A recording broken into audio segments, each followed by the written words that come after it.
à l'occasion de cette fête de Noël, il y a plusieurs pages d'Évangile qui nous rappellent cet événement de la naissance de Jésus. Et on va nous dire, on vous annonce une bonne nouvelle, une grande joie dans tout le peuple. Aujourd'hui, un sauveur vous est né.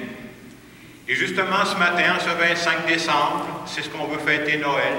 C'est-à-dire qu'on veut célébrer la naissance d'un petit enfant qui a tellement marqué le monde qu'on a choisi de compter les années à partir de la date de sa naissance. Il faut le faire. Et ce petit enfant-là, ce qu'il avait de spécial, c'est qu'il était vraiment humain comme nous autres. Il marchait sur terre, il a eu des occupations comme nous autres. Et en même temps, il était vraiment Dieu. C'est ça l'aspect mystérieux de la vie de Jésus. Et justement, ce petit enfant-là, on l'a appelé Jésus. Et en Jésus, on pourrait dire que Dieu s'est fait petit enfant pour nous rappeler que les humains, nous autres, on n'a jamais fini de naître totalement. Il y a toujours une nouveauté qui arrive dans notre vie. C'est pour ça que Dieu nous a créés de cette façon-là. Et je dirais que la pire chose qui pourrait arriver à un être humain, c'est de choisir de faire du surplace. C'est-à-dire de ne plus accueillir la nouveauté que Dieu suscite en nous. Et Dieu suscite constamment cette nouveauté en nous. Pourquoi? Pour qu'on devienne des personnes plus complètes et plus humaines. Le but de la vie, c'est d'apprendre à être humain, totalement humain. Et en cette fête de Noël, c'est comme si Dieu venait dire à chacune d'entre nous, « Je veux naître chez toi ». C'est ça le Noël 2016. C'est pas une répétition de l'année passée, là. Je veux naître chez toi. Il y a quelque chose de nouveau que je veux faire surgir en toi. Et quand on entend Dieu qui dirait « Je veux naître chez toi », le premier réflexe qu'on serait porté à avoir, c'est de dire « Hey, laisse-moi le temps de faire mon ménage intérieur avant d'accueillir chez moi. » Peut-être que mon cœur est embourbé, peut-être que dans mon âme, il y a plein de fragilité, il y a plein de limites, il y a plein de faiblesses. Mais quand Dieu veut naître quelque part, il n'attend pas que le terrain soit parfait. Dieu veut naître dans chacun de nos cœurs tels qu'ils sont présentement. Et quand on se rappelle le premier Noël, de toute façon, le Fils de Dieu, Jésus, n'est pas venu au monde dans un lieu tout à fait parfait. Nous autres, on se rappelle qu'il est venu au monde dans la première étape, entre le bœuf et l'âne. Pensez-vous sincèrement que ça sentait Chanel No. 5 là-dedans? Et pourtant, c'est dans ce lieu que le Fils de Dieu est venu parmi nous. Dans ce lieu pauvre, et ça nous rappelle que probablement quand Dieu veut naître en nous aujourd'hui, c'est encore dans nos pauvretés, dans nos endroits les plus fragiles que Dieu peut nous rejoindre. Et comme je le disais tantôt, pourquoi il veut nous rejoindre? C'est pour faire de nous des personnes plus humaines, des personnes plus complètes. Et en cette fête de Noël, où on se rappelle que Dieu veut présentement faire du neuf dans notre vie, j'aimerais vous partager deux grandes nouvelles, deux scoops. Premier scoop que j'ai pensé vous partager à l'occasion de la fête de Noël, j'avoue que j'ai beaucoup hésité avant de vous présenter ça, parce que ça concerne ma vie personnelle. J'espère que vous êtes bien assis dans les bancs, et j'espère que vous autres avez bien dormi, parce que moi, ma nuit était courte, là. Mais j'ai un scoop à vous annoncer qui va vous surprendre. En ce Noël 2016, je vous annonce officiellement que je suis enceinte. Je ne sais pas si ça paraît déjà, là. Je crois que je suis enceinte parce que je crois que Dieu est en train de faire surgir de nouvelles dimensions en moi qui n'ont jamais été là.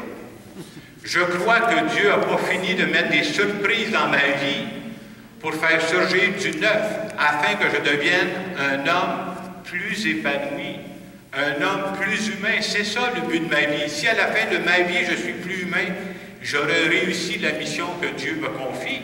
C'est ça qui est important. Et j'aurai un deuxième scoop à vous annoncer. Et là encore, j'espère que je ne veux pas trop vous surprendre. Mais dans ce deuxième scoop-là, j'aimerais tout de suite m'excuser auprès des personnes que je vais brusquer par mes paroles. Je ne pensais pas de vous annoncer ça ici directement, mais je pense sincèrement ce Noël au matin que toutes les personnes qui sont dans cette église, autant en avant que dans les bancs que sur les côtés, toutes les personnes sans exception, je crois que toutes les personnes qui sont ici, vous êtes toutes enceintes. Je sais, c'est un peu façon brusque de vous annoncer ça, là, mais c'est ce que je pense sincèrement. Je crois que qu'on soit homme, qu'on soit femme, qu'on soit jeune, qu'on soit âgé, Je crois que nous sommes tous des personnes enceintes, c'est-à-dire je crois que présentement, dans chacune de nos personnes, Dieu n'a pas fini de nous donner la vie. Dieu n'a pas fini de faire des choses nouvelles dans nos vies. Et notre rôle à nous, justement, c'est d'accueillir cette nouvelle vie-là. Vous savez, Dieu, ce n'est pas quelqu'un qui va défoncer la porte de notre cœur. Oh non. Si moi, je ferme la porte de mon cœur, il ne défoncera jamais. Moi, je peux continuer à faire ma vie, par faire replay. Je vais reprendre ça pour le reste de ma vie.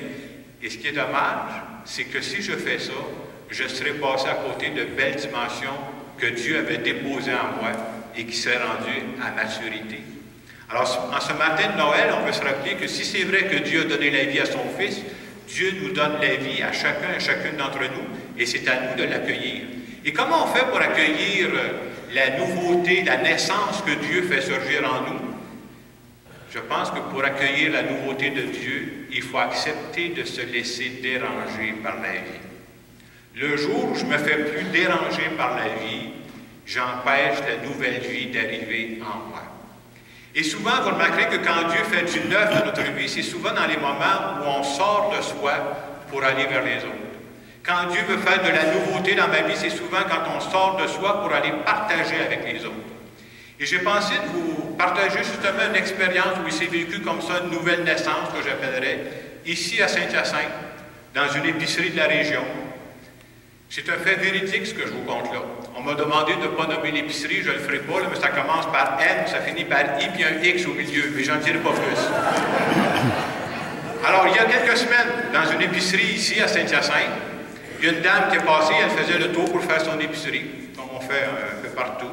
Et quand on a fini de faire le tour, ben, elle est arrivée pour se présenter à la caisse. Elle était accompagnée dans son panier, elle avait 2 jeunes enfants qui étaient avec elle. Elle était assise dans le fond du panier pendant qu'elle faisait l'épicerie. Et quand elle est arrivée pour le temps de passer à la caisse, elle a déposé, à la caisse, elle déposait cet article sur le comptoir. Puis quand il est venu le temps de payer, ben, elle a sorti sa carte de guichet automatique, puis elle a mis ça dans la machine, le tchic-tchic.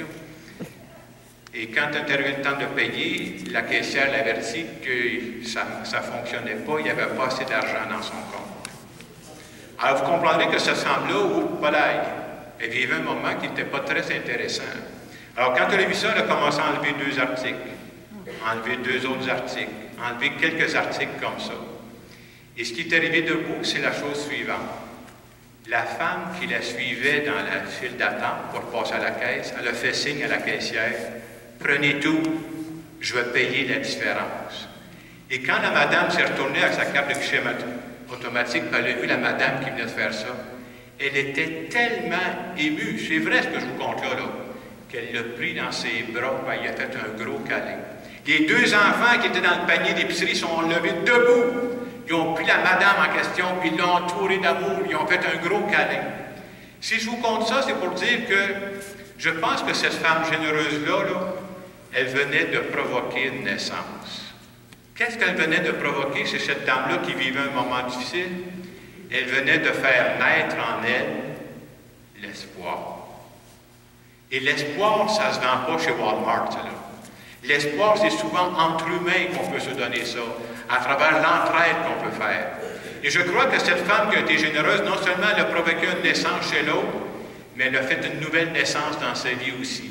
Parce qu'à chaque fois qu'on a le souci de sortir de soi pour aller vers les autres, cette femme-là, c'est comme si elle a fait naître en elle une femme qui est devenue encore plus complète, encore plus humaine.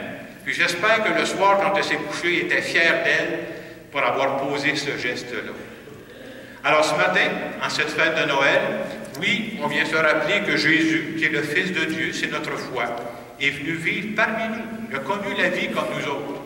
On vient aussi se faire rappeler en Noël 2016 qu'on n'est pas en train de vivre une répétition du passé. Je ne crois pas ça, pas du tout.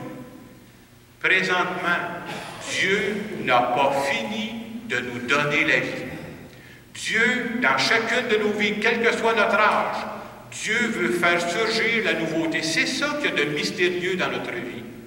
Et dans le moment de silence qui va suivre, je vous invite tout simplement à parler avec Dieu et lui dire, en ce Noël 2016, qu'est-ce que tu veux faire naître à l'intérieur de moi? Je vous donne quelques instants pour en parler avec Dieu.